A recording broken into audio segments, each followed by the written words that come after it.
volevo ringraziare tutta questa bella gente e partire con una frase di Borges che disse: temo in qualsiasi momento che la gente scopra di avermi dedicato troppa attenzione e di reputarmi alla fine un inetto o un incapace, o entrambe le cose assieme. Quindi veramente, ma si sente, sì? Sì, sì. Io sono un po' anche, dovrei essere abituato a queste cose, ma mi emoziona sempre vedere l'interesse della gente per alla fine cosa sono io? Un cialtrone, uno che ha scritto delle parole, riempito pagine di libri. No, ma devo trovarmi, devo farmi scusare. E poi vi dirò un'altra frase di un filosofo che pochissimi conoscono, e sfido chiunque a dirmi che conoscono Macedonio Fernandez, che morì in miseria nera e disse che le uniche parole degne di esistere sono quelle migliori del silenzio. E quando insegnò, se noi possiamo leggere Borges, fu merito di Macedonio Fernandez, il quale fu costretto per miseria, tramite diciamo il lavoro sotterraneo di Borges, a tenere una conferenza in un teatro di Buenos Aires e non ci andò nessuno. Io che non valgo le unghie tagliate di Macedonio Fernandez mi trovo pieno di gente qui e mi fa piacere perché sapere che quest'uomo che ha lasciato il pensiero, ma non ha lasciato molto, perché tutto quello che faceva lo dimenticava in squallide stanze di albergo oppure disperato buttava via. Quindi abbiamo poco di Macedonio, ma abbiamo qualcosina che la dice lunga. E qua lui, da uomo intelligente, non si sentì offeso o defraudato della personalità perché il teatro era vuoto.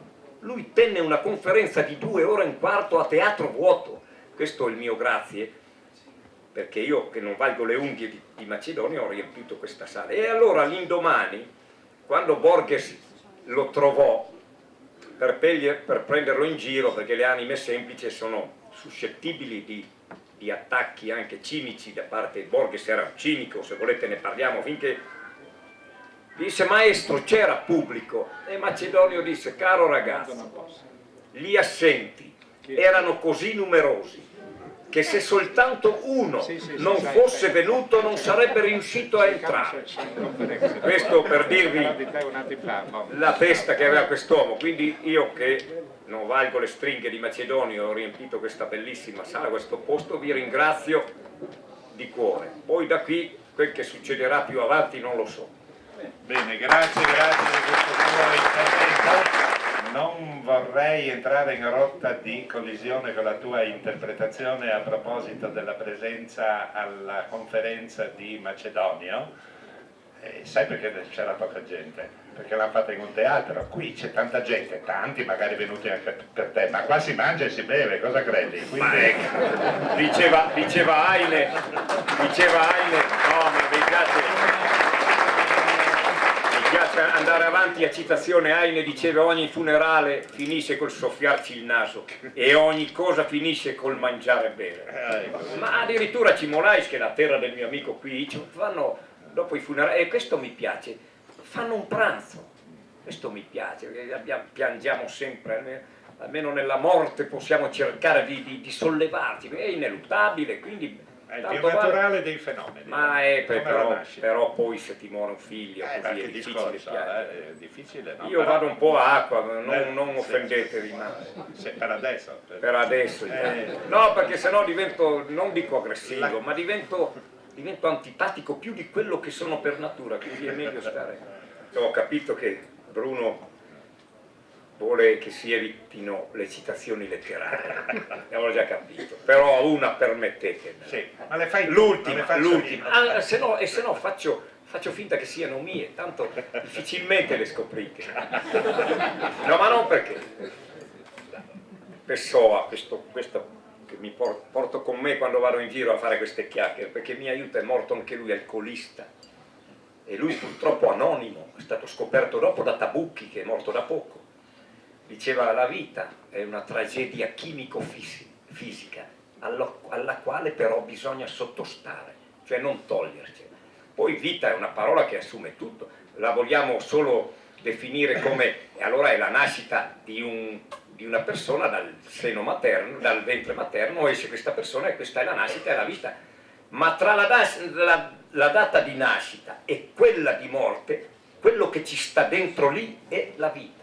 Quello che succede di bene e di male, di brutto, quella che noi chiamiamo la storia o la cultura, perché le cose hanno bisogno sempre di una definizione che non servire la cultura, è quello che succede agli esseri umani da quella data che nasce a quella che muore. Ce n'è di più lunghe, di più corte, come un segno di matita.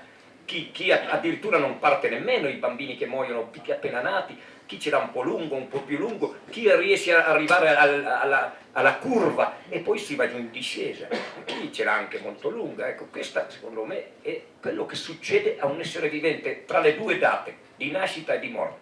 Questa definirei per conto mio la vita, poi sono un sacco di definizioni.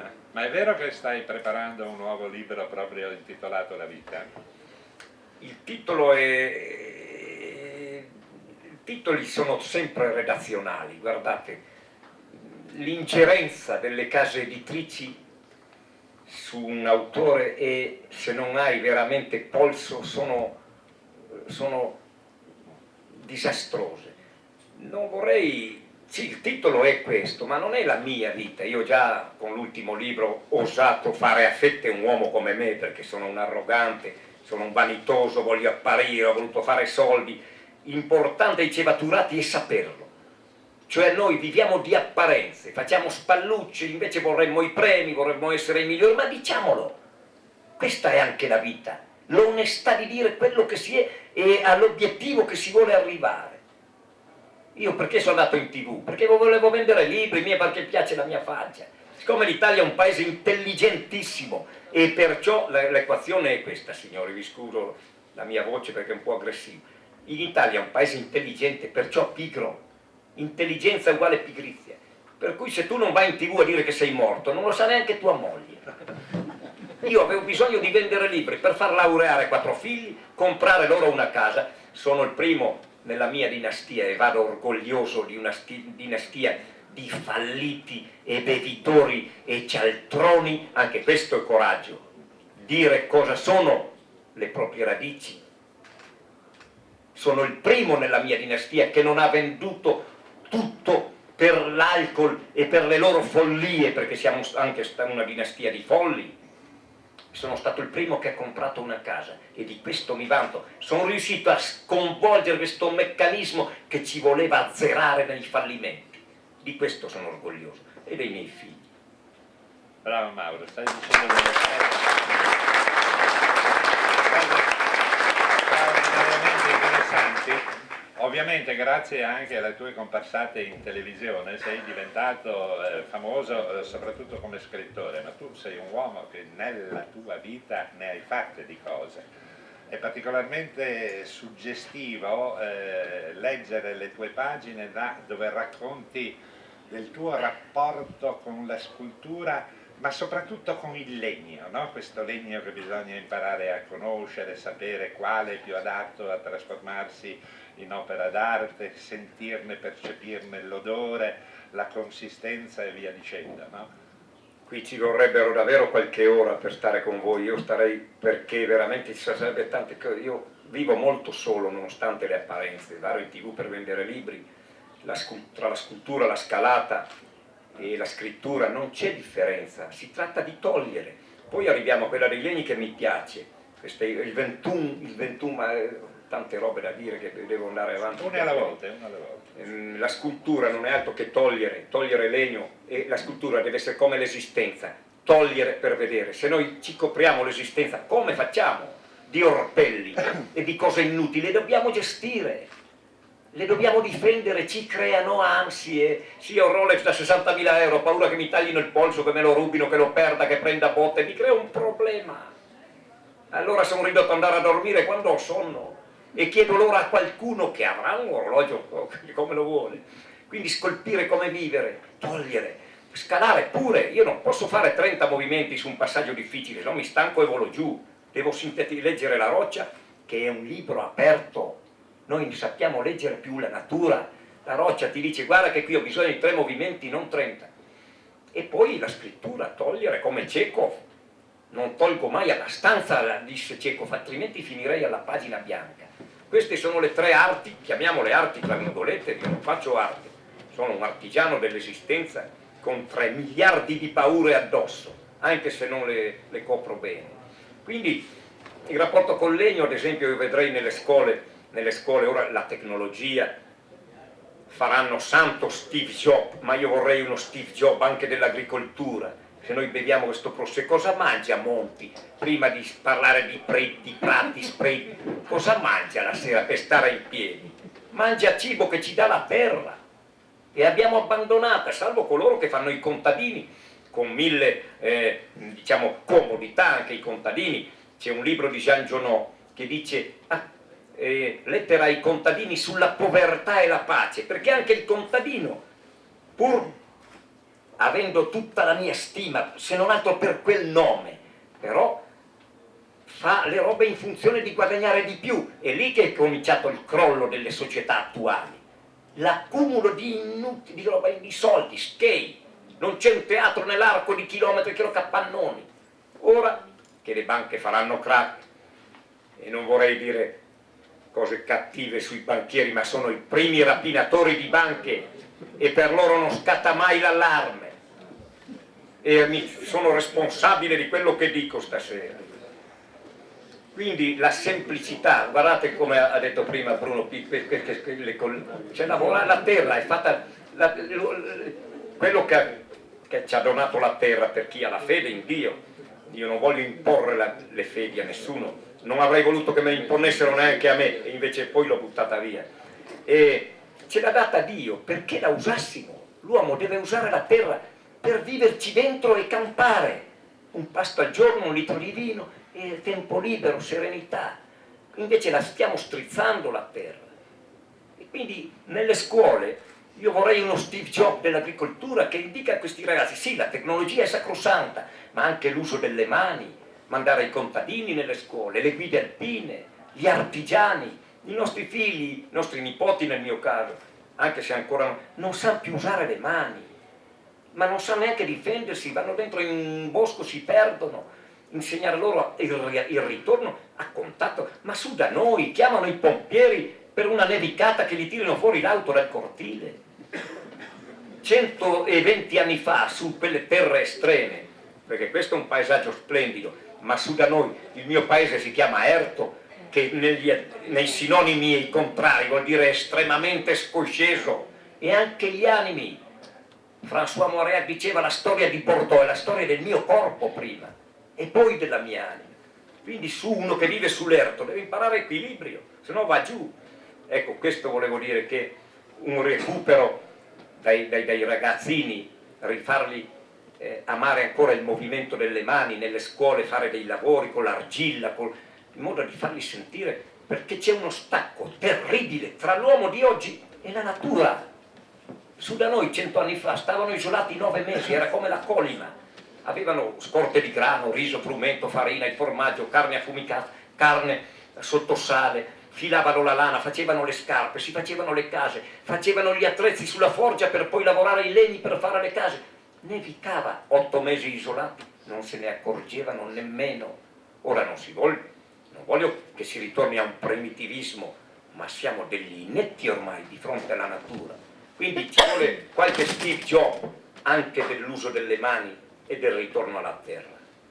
Stai dicendo delle cose molto molto interessanti, che sono per certi versi possono anche sembrare inquietanti, no? Ma è tutta la tua esistenza e tutto quello che hai fatto, no? Questo richiamo per esempio alla manualità che abbiamo perso, questa incapacità di sentirsi dentro la natura. Io vivo a Milano, che è una città frenetica, che ha tanti problemi, ma la cosa che mi dà più fastidio vivendo in città è di non percepire il respiro della natura. Non capisci neanche quando è primavera, quando è estate, quando è inverno. Senti magari per la strada fa freddo, fa caldo, però quando vai in albergo va a finire che d'estate è troppo freddo perché l'aria condizionata è troppo elevata e d'inverno invece fa troppo caldo. Invece tu in tutte quelle che sono non solo le tue affermazioni, ma i tuoi scritti, tuo modo così di estrinsecare la tua filosofia di vita, hai dei toni quasi profetici, no? Perché qualche volta, spesso e volentieri, anzi non qualche volta, indichi un cammino che l'uomo sta intraprendendo e che potrebbe portarlo alla sua rovina, alla sua distruzione. Questa nostra pseudo-civiltà del superfluo, per esempio, è un qualcosa che rischia di strangolarci. Questa incapacità, tu hai detto una cosa che mi è molto piaciuta prima, la pigrizia. Pigrizia nel senso di ozium romano è qualcosa di quasi straordinario. quasi accidia, accidia. qualche volta rasete la ciglia, però la capacità di vivere un pochino più lentamente, di sentire il respiro della natura, di incantarti di fronte al canto di un uccellino, la capacità di conoscere il verso degli animali, per esempio, no? Sono cose straordinarie che non conosciamo più, con la complicazione che poi questi moderni mezzi di comunicazione, che pure hanno una loro valenza, una loro potenzialità comunicativa straordinaria, però ci disabituano non solo al rapporto con la natura, ma anche al rapporto con gli altri uomini. No? Tendiamo sempre più a metterci in comunicazione con una macchina anziché con altri uomini. E non è solo, io ragionavo l'anno scorso col Corriere della Sera, non è solo purtroppo diciamo, una spadatezza dell'essere umano, perché qui si può fare un discorso anche a Milano. Io sono stato da poco, ho visto in centro, fuori di un bar, dei merli che venivano giù a becchettarsi le bricioline. Nessuno guardava quel merlo, perché viviamo in una società frenetica. Se vi si ferma l'auto a un semaforo, può darsi che stiate male o che non vi parte il motore, vi uccidono dietro di claxonate, questa è follia. Quindi sta cambiando biologicamente l'essere umano, e ve lo dimostro con un fatto eclatante. A Corvara di Valbadia 2 anni fa, e mi chiamò il Corriere la Sera per un mio giudizio, il mio giudizio non conta nulla. Volevano far spostare il gallo dal pollaio perché cantava. I turisti che venivano da Roma o da Milano, da Innsbruck o da dove volete voi, le rane, Corvara di Valbadia, se chiedete a Michil Costa, i turisti che sente, cos'è di più bello? I poeti si sono sfiniti a parlare del gracidar delle rane. Ora a me non è che me ne freghi molto del gracidar delle rane, però non mi danno neanche fastidio. Questa gente che vive vicino alle stazioni dei clangori delle stazioni di Roma, di Milano, aeroporti, no? Non se ne accorgono più. E poi vi faccio un altro esempio: vanno a Corvara e vogliono far spostare il gallo. Le campane della chiesa che suona mattutino, beh, quelle rompono un po' le palle anche, bisogna dire la verità. Perché le rompono? Perché le tirano, non le tirano più a mano, le suonano elettriche. Quelle lì sono anche d'accordo. Uno viene in ferie, non a Erto, perché lassù non nevica firmato, non ne vedete vi a Erto. Però c'è un cambiamento biologico dell'uomo, il quale non si... Guardate, provate, fate l'esperimento, provate ad andare in un bar. Io sono stato anche l'altro giorno, non mi ricordo più dove ero con Mizio. C'è la musica che non riesci a parlare e nessuno se ne accorge. Allora, io sono obsoleto ormai, sono già postumo, ma io vorrei parlare con Bruno in un bar e bermi un bicchiere, in modo che le nostre voci si possano, ne devo urlare. E quelli dietro il banco, in quel caso lì c'era una ragazza, non ho mai neanche osare dire me la abbassi un po'. Ma se non le va bene stia fuori, cioè è diventato. E questo cambiamento, il che non è giustificabile alle nefandezze dell'essere umano in cambiamento, però è un cambiamento biologico, c'è poco da fare. Viviamo, è come i pinguini che avevano le ali e adesso hanno fatto le pinne. Noi stiamo cambiando ed mi fa paura questo, mi fa paura. Ora il problema sta sul confine: sono io datato e un romantico fuori misura e fuori modo e fuori tempo, oppure veramente c'è da preoccuparsi? Perché se mi fai togliere le rane, se non senti la musica in un bar, ma lasciatemela. I ragazzi, ma provate ad andare in una discoteca.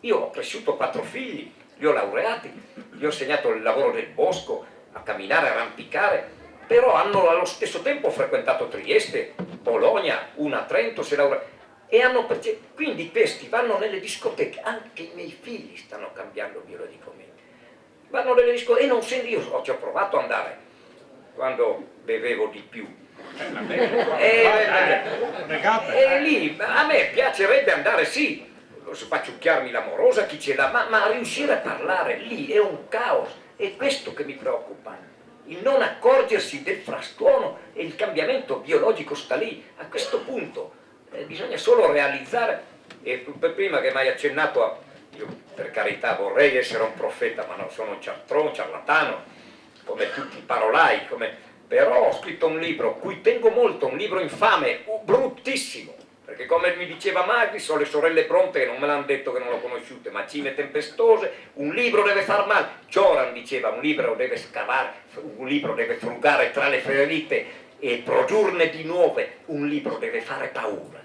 Io ho scritto questo libro, La fine del mondo storto, in cui adombro questa cosa. Se ci manca il petrolio e ci hanno resi dipendenti, furbi, questi occulti convenitori che convengono che la benzina costi più di un litro di vino, del latte, di quello che volete, hanno convenuto questo. Ma se dovesse mancarci il petrolio noi siamo affogati, perché ci hanno reso dipendenti.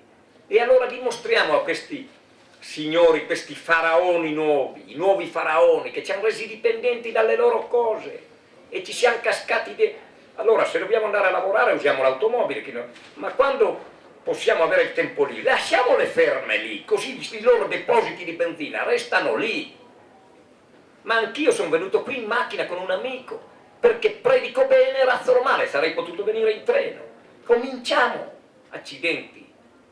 E questo è che mi spaventa, questo cambiamento biologico dell'uomo, anche perché c'è un nichilismo, c'è una mancanza di fede, non in Dio, o in Buddha, o Maometto, o Allah, non lo so, c'è una mancanza di fede in noi. I ragazzi perché si buttano via? Ce lo siamo mai chiesti? Innanzitutto perché noi non vogliamo mai mollare le posizioni. Guai, parlano sempre largo ai giovani che? Toglieteli dal Parlamento, mettete ragazzi dai 20 ai 30 anni. E quindi questi ragazzi, noi bene o male avevamo un freno inibitorio che era la fede, avevamo qualcosina che ci vietava parzialmente di fare. Oggi un ragazzo dice, ma è questa la vita? Oggi un ragazzo può discutere di teologia, altro che con Mancuso, con i gesuiti, con quello che volete, non gliela racconti più a un ragazzo che c'è da Cicogna, dico, ma è questo il mondo, questo mi aspetta, allora me lo brucio tutto, e bevono, si drogano. È inutile dire al giovane, questa demagogia fasulla, è anche ridicola, blasfema in certi casi. Dicono al giovane non bere, è come pretendere che non piova, bisogna insegnar loro a bere. Insomma,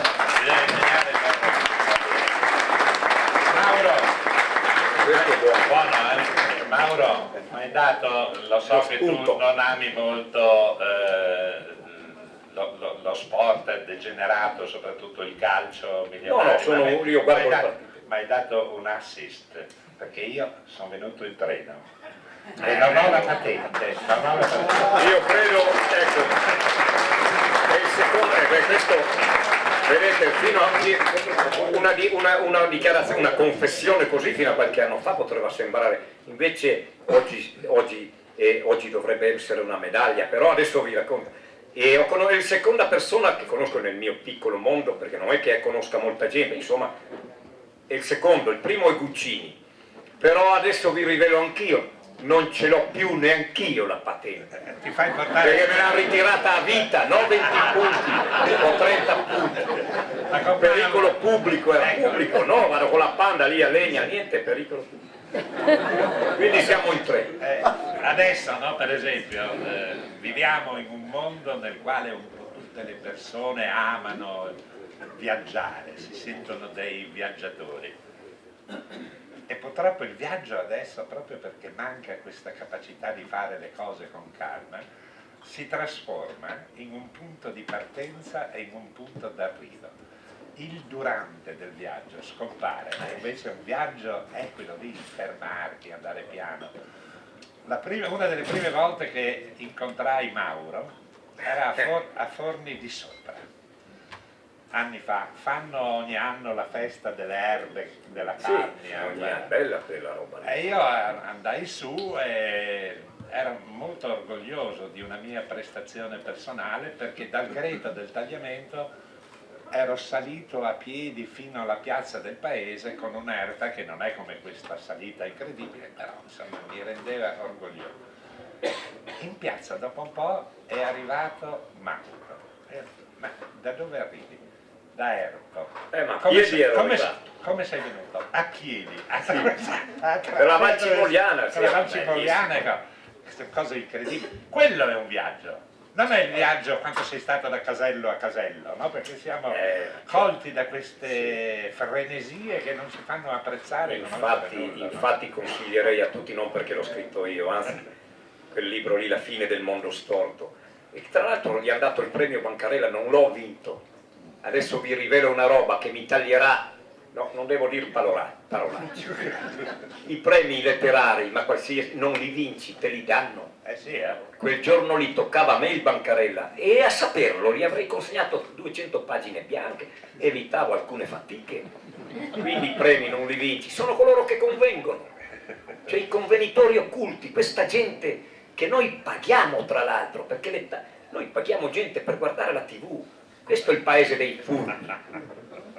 In Italia, ma credo dappertutto, pagano profumatamente qualcuno perché guardi la TV e dica quello non è bello, ma non è bello per te, a me può piacere.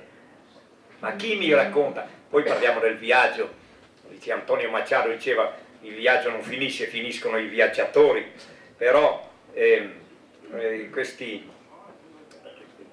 convenitori occulti, no? che ti avvilisce perché non viene più premiato il valore, salvo me che non c'entro coi valori, per carità, ma anche nello sport. Io sono rimasto malissimo che l'anno scorso mi hanno squalificato Contador, che aveva vinto il Giro e il Tour. Perché una persona pubblica che faccia sport, che faccia libri, che canti, è responsabile anche di un dolore causato ad altri che credevano in lui. Questa è la responsabilità civile. E non è mica da ridere. Io ho fatto sempre lo spaccone. Adesso vi rivelo una cosa che forse vi farà male. Sono 9 mesi ieri che non bevo. Probabilmente stasera rompo la cura. Dopo 9 mesi nasce il bambino. Nasce il bambino, allora facciamolo nascere. E non fumo più neanche da 7 anni, insomma, lasciatemi. E l'altra faccenda la devi smettere da sola, quindi io sono uomo finito, sono uomo morto.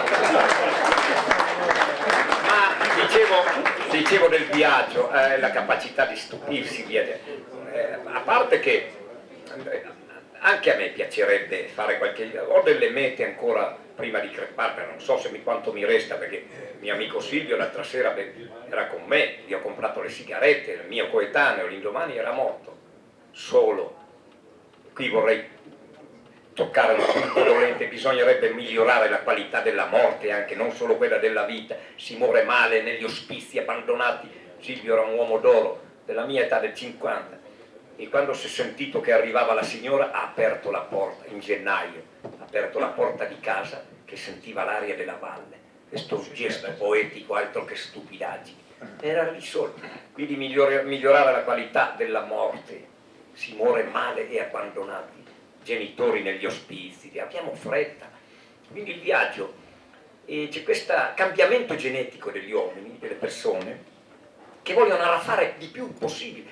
E è anche una cosa che si può capire anche, questa voglia di vedere di tutto, perché la vita è breve come un sogno, e spenderla tutta a fare ciò che non piace è pura follia. Quindi uno vuol toccare là, però si perde molto a non andare con la lentezza. C'è un bellissimo libro di Stenna Donni, Alla scoperta della lentezza, per cui però c'è anche questo da dire, perché non è sempre causa l'uomo, e l'uomo ha capito che vive poco, e allora dice voglio andare a Machu Picchu, però nello stesso tempo voglio vedere le piramidi, voglio vedere e quindi si corre, ma accidenti, almeno quando siamo lì. Capisco tutto, poi è diventata un'impresa. Io ho fatto anch'io qualche giro arrampicare in California, in Yosemite, in Groenlandia, però diventa un'impresa oggi, perché devi fare i check-in, non puoi più portarti una bottiglia d'aria, devi fare... Allora ho cominciato a non viaggiare più, aspetto che il mondo mi passi davanti, perché ho scoperto che le montagne sono tutte così e la gente ha paura, la gente ha i problemi della paura, dell'ansia, della morte, delle malattie. Per cui se vado in Cina potrò vedere usi, costumi diversi, il taglio degli occhi, A parte che vengono loro qui, non serve andare in Cina. I costumi, però la gente cinese batte un cuore come il mio e le montagne sono fatte così e allora non mi muovo più che devo andare a fare, a perdere tempo. Ecco, però il viaggio è anche andare a piedi. Il viaggio, c'è un bellissimo libro di Henry David Thoreau, il quale è conosciutissimo per Vita nei boschi, Walden, oppure Disobbedienza civile, invece il più bel libro di Thoreau, attualissimo dopo 160 passani, è camminare. Portiamo i nostri figli a scuola, io li vedo su da me, 400 metri, portano i bimbi all'asilo in automobile e sono tutti sovrappeso perché c'è la fretta. Andavo a arrampicare con un amico, qui c'è uno che è la voce come Sinatra del calcio, andavo a arrampicare su alla Casera Laghetto, un paradiso, guglie come i sigari di 200 metri, alle 4 devo andare giù, c'è la partita, basta arrampicare con me. Mi sono ridotto da solo, perché io se vado lì non mi interessa se la partita, vado giù e mi dico guarda, ha vinto il Milan, ho vinto la Juve, l'Udinese, qui tengo l'Udinese. Invece no, la scalatina veloce e giù di corsa per vedere la partita, poi alla sera la pizza, quello è stress. Quello è stress, sembra divertimento, ma è stress puro. Lo sport, soprattutto lo sport di squadra, è anche e soprattutto divertimento, passione. Nel momento in cui tu inaridisci questo piacere magari di fare fatica e di coso, i ragazzi non giocano più. E c'è questa forma di inaridimento che in qualche maniera è abbastanza evidente anche da queste parti. Io vengo dal Friuli, fino a 20 anni, 30 anni fa, il Friuli dava 80-100 giocatori di calcio che giocavano per la Serie A e Serie B. Adesso non c'è, due ce ne sono. E non è che i ragazzi di adesso siano diventati diversi, evidentemente è cambiato il contesto nel quale è questa pressione dei grandi nei loro confronti genera questa situazione di inaridimento. Hai detto, Mauro, che anche la montagna, ogni roccia, ogni parete ha una sua fisionomia, no? Ha una sua personalità. Cos'è il campanile di Valmontanaio? Ma uno cresce ed è figlio non tanto dei genitori dai quali eredita. Poi ricordatevi di fare una domanda all'arbitro che mi interessa molto. No, mi interessa una domanda molto seria tra l'altro. E siamo figli di quello che ci è accaduto, non di papà e mamma. Papà e mamma ci danno l'altezza, il colore degli occhi, il carattere, i tratti umani, ma è importante di quello che ci è accaduto. Soprattutto nell'età formativa, dall'infanzia, la prima infanzia fino all'adolescenza, quindi maestri, ed c'è da augurarsi di trovare sulla strada maestri buoni, oppure avere la fortuna di ragionare quando sei fuori strada. Io ce l'ho fatta a uscirne da solo, però avessi seguito gli antichi maestri sarei nelle patrie galere. Quando ho chiesto a Celio ma facciamo la licenza, ho avuto 5 processi, 3 per bracconaggio, 2 per ubriachezza molesta. Celio ne aveva 5 processi, ma facciamoci la licenza, ho schifo di scappare. Ma allora che gusto è? Cioè, quindi io sono nato tra le rocce e tra i boschi, e se fossi nato al mare avrei fatto il pescatore o il subacqueo o qualcosa di simile, insomma. Sono nato lì e ho visto le montagne, la prima scalata a 13 anni sul Monte Durano, poi c'è questo missile di pietra che tutti mi parlavano, e mi parlavano male, invece che agevolare un ragazzo, dire guarda è difficilino ma ce la puoi fare, convinciti, ti alleni un po', invece no.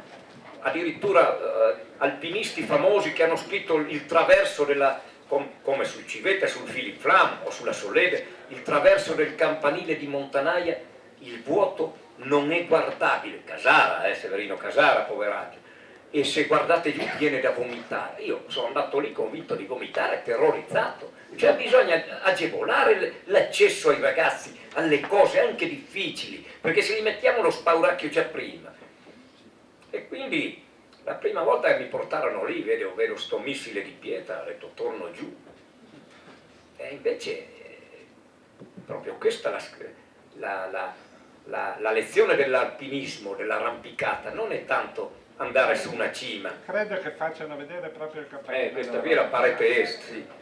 Il fatto è di vincere la paura che dà il vuoto. Io sono andato a scalare, ve lo confesso apertamente, non perché amavo la montagna amata da me è quella del camminare, massimo secondo grado, andare in cima, sedersi.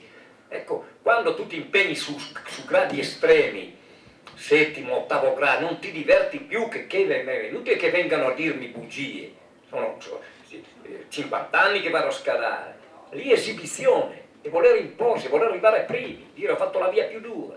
Le mie scalate, la vera scalata di un alpinista si ferma sul quarto grado, allora ti diverti, quindi è superare la paura del vuoto che a me ha fatto, io sono andato a scalare per il terrore del vuoto, non che amassi la scalata. Siccome avevo il terrore e non ci dormivo, ho detto adesso devo vincerlo e sono andato a cercarmelo. E questa è la mia pratica arrampicatoria, ma la montagna è tutt'altra cosa. E quindi si resta affascinati, come il primo amore, questa frase retorica, e non si dimentica mai, ho dimenticato anche l'ultimo, non solo il primo. Però il segno profondo, il tatuaggio indelebile dell'esistenza è la tua prima scalata, questo campanile che vuoto dappertutto, è tutto strapiombante. E uno, perché la cima, a me la montagna ha insegnato solo una cosa, che dalla cima non vai da nessuna parte, devi solo scendere. Questa è la lezione fondamentale, però è necessario andare su. Non bisogna rinunciare perché uno dice, ma che vado a fare lassù se poi devo scendere? No. Quindi questa è la lezione, poi l'affetto, per me la montagna vera, per me sono le camminate, le corse alla mia età, che non è proprio chissà che vecchio, ma una certa età è sempre un'età incerta. Ma mi piace tanto camminare, correre, ma non per la forma fisica, non me ne frega niente, ho rasentato l'alcolismo tutta l'esistenza, sono nato già bevendo e mia mamma beveva e bisogna aver coraggio di dirle queste cose. L'alcolismo è anche ereditario, non è solo uno sfizio di ragazzini che vogliono fare i bravi nelle discoteche. Paghiamo il prezzo anche ereditario, per cui avere la fortuna, come ho detto poc'anzi, di trovare dei maestri. Io ho un rimorso molto, tantissimi, ma uno dei rimorsi che mi percuote è che i ragazzini, adolescenti soprattutto, vedono in me qualcuno che è arrivato, che ce l'ha fatta. E io ho rovinato dei ragazzi e spero si siano rifatti, perché quando vengono da me anche i pullman studenti, andavamo al bar dopo una chiacchiera, non consigliavo qualche dritta così, andavano al bar e mi dicevano cosa bevi tu? Volevano capire io cosa bevevo e io, bicchiere di vino, e tutti col bicchiere di vino, perché se lo beve Corona vuol dire che si fa così.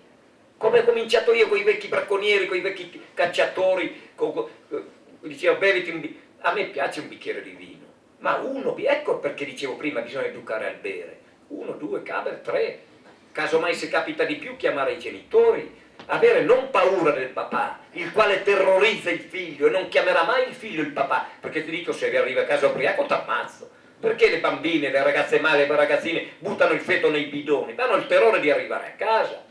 Ma se tu dici a tua figlia appena capisce, fatemi un nipotino, portatemi un bambino, allora questa se gli accadrà di avere la vita dentro i sé, che non mi sembra una disgrazia, la porterà a casa questa vita. Quindi noi siamo responsabili, ma non solo nella nostra famiglia, dei figli altrui. Ecco perché dicevo prima l'attenzione a comportarci bene anche nello sport, perché a me sapere che il calcio è inquinato dal malaffare, sto male, perché ci credevo in quel coso e mi hanno defraudato e potrei denunciarli e dire ma avete fatto star male. È un paradosso, ma serve a spiegare bene. Ma com'è l'altro giorno che il mio amico Moro voleva andare sull'Everest e ha dovuto rinunciare perché c'era intasamento di traffico? Beh, lo conosco, Simone Moro veniva a arrampicare prima di fare gli 8000, questo ragazzo veniva su Erto e ha tentato l'arrampicata su roccia col povero Camos, poi era un ragazzo ambizioso, senza ambizione non si va da nessuna parte, quando ho capito che sulla roccia ce n'erano molti che andavano veloci e allora è andato sugli 8000 è diventato bravo. Io vorrei però ricordare la vittoria più grande di Romano Benet, che ha sconfitto la leucemia ed è tornato sugli 8000, quelle sono vittorie, non ha mai, dopo 2 o 3 pianti andati male, ha tenuto duro, aveva questo entusiasmo che non vedo più in tante persone, in tanti ragazzi. Ha detto, e la Nides, che poteva fare i 14-8000 prima donna al mondo, se è rimasta lì col suo uomo. Queste sono vittorie, storie che veramente fanno la pelle d'oca e vanno prese ad esempio. La mia passione, e Caterpillar forse non lo sa, ma era lo sci di fondo. Io ho praticato sci di fondo, poi quando ho cominciato a non nevicare più dalle nostre parti, allora devi pigliare la macchina, andare in zoldo e ti diventa uno stress allenarti. Ma io sono arrivato... Perché da Erco andavi a Cimolais? Andavo a Cimolais ad allenarmi e vincevo anche bene, e Zolt lo sa, in Val Cassies c'è una gara di 60 km, sono arrivato 11°. Ai tempi poi finiva sempre in spronze colossali, però lo sci di fondo, e non lo dico perché qui c'è la mia passione, è lo sport come il nuoto, muovi anche le orecchie, ti guarisce il mal di schiena anche, a quelli di una certa età si fa a fare fondo, è una cosa meravigliosa, poi l'ambiente, i boschi, vai su, vai giù, è una cosa stupenda. Ti fermi a contemplare. Anche adesso ai miei slieti lì vado, però lassù non nevica più, è aumentata la quota di neve, è più alta, per cui io devo prendermi gli sci, andare a Zoldo, fare la coda, oppure andare in Piancavallo, no. Allora mi sono messo a fare che? A correre senza sci, a piedi, la corsa, è l'unico sport che non... perché anche la bici, a me ha fatto un torto disumano Battaglini, il mio carissimo amico Battaglini, mi hanno ottenuto a battesimo, visto che c'è qua il ragazzo che fa le gare, ho tenuto a battesimo, pensate un po', mi viene anche da ridere queste cose, un vecchio ubriacone che tiene a battesimo una squadra di ciclisti dilettanti, e il battesimo è stato lì da Fior, a Castelfranco, quelle squadre che... Sì. Ecco, e lì entro e vedo una bicicletta favolosa, da mountain bike. Accidenti, che bella, ho detto, no, io che aspetto ancora la bici che mi aveva promesso mio padre, ero sempre promosso a scuola, ma la è morto senza darmi la bici, non me legnate. Comunque vedo sta bici, tengo a battesimo sta squadra di ragazzi, ecco. E poi alla fine mi fanno una domanda: ti piace la bici? Mi piace, sì, accidenti. Ho comprato la bici ai miei figli quando erano piccoli, mettendo via lira su lira, allora non ero una persona seria, non firmavo autografi e ciarlatanate, qualche lira della Mondadori. Allora, sì che mi piace la bici, allora questa è tua. Ma sono rimasto come un bambino, esterrefatto dalla bici, ma una bici che costa soldoni, però mi ha creato un problema, perché quando la parcheggio al rifugio ho paura che me la rubi, devo legarla, capite che mi ha creato un problema. Però mi piace andare in bici, ma mi crea un problema, mentre quando corro a piedi e metto un paio di scarpe e finisco a Forni di Sopra come l'altro anno, da Erto, Valminon, nessuno mi ruba, non mi ruba niente, se viene buio dormo sotto un larice, nessuno mi frega niente. Ecco, quindi la libertà sta inversamente proporzionale al valore. È chiaro che uno che corre come Piler Cotter o come il ragazzo che fa la bici, lì deve avere materiali di prim'ordine, però ti crei un problema. E chiudo qui, quando mio nonno da bambini ci faceva lì, si guardava fuori e diceva: la rain, arriva la neve, allora andava giù di notte con la piala, squadrava delle tavole di acero bianche come la neve che cadeva, ci metteva quattro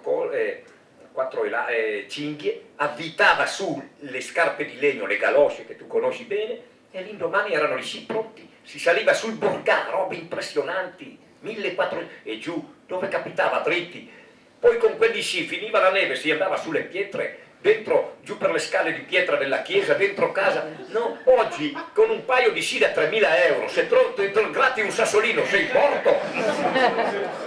E quando veniva primavera quelli lì servivano a fare la polenta e l'anno prossimo ce n'era un altro paio. Quindi la libertà è anche quella di non... È chiaro che se uno fa il professionista non puoi andare...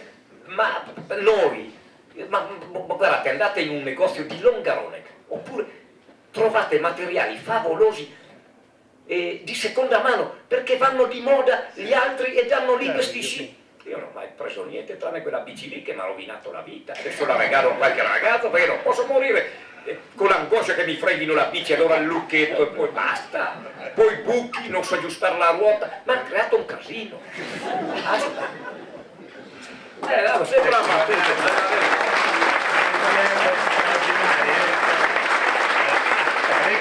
verità, ma soprattutto di profonde verità, e verità che ci fanno sorridere, scatenano l'applauso, ma sotto sotto ci fanno anche pensare. Come diceva Mozart, la musica è tra le note. Quindi vi congedo, visto che non hanno fame qua, io mangio poco, ero più da lì. Ma vi raccomando una cosa che raccomandava Ernesto Sabato, grande scritto, è morto credo per il centenario, diceva ricordatevi una cosa, diceva Ernesto Sabato, avrei potuto spacciarla per mia, però sono onesto ancora, che la vita si scrive in brutta copia e non c'è tempo di correggerla e ricopiarla in bella. Questo voglio solo dire. Mauro è il grande amico, il grande uomo che c'è, uomo di tante vite, ma uomo vero, di quelli veri, che ci aiuta anche a meditare e ci aiuta anche ad andare piano. Andiamo piano, dai, che francamente recuperare il valore dell'ozium in senso latino, fermarsi a vedere il trascorrere delle cose. Io adesso ero in Friuli a Cormons, ogni mattina mi alzavo e vedevo che il fiore era cresciuto un pochino, il melograno comincia ad aprire il suo fiore, sono cose impagabili, no? E noi invece corriamo via. Una delle frasi che usiamo più spesso è non ho tempo, e in realtà se andiamo a verificare perché non abbiamo tempo, nessuno di noi lo sa, siamo afflitti da questa frenesia esistenziale che ci cancella anche le piccole cose belle della vita. Grazie Mauro!